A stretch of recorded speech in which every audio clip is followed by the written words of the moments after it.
C'est le symbole du Liban, celui de son drapeau.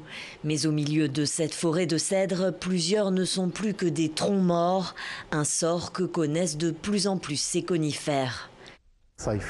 L'été prochain, c'est sûr, on va retrouver cet arbre-là totalement sec. Le responsable de cette lente extinction, le Cephalsia tanourinensis, un insecte aux ravages toujours plus nombreux.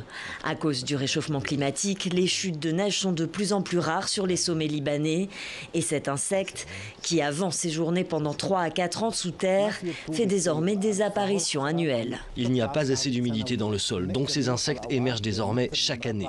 Parfois, on trouve 600 larves au mètre carré.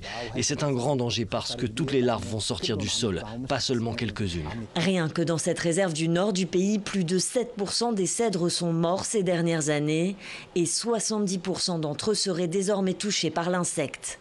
Et ce n'est pas le seul danger auquel ils font face. Dans les régions d'altitude, il y a beaucoup de terrains privés et avec l'augmentation de la population, les habitants construisent.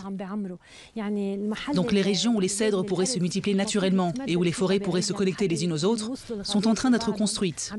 Face à l'urgence de cette menace climatique, le gouvernement a mis en place un vaste plan national pour replanter 40 millions d'arbres, dont des cèdres.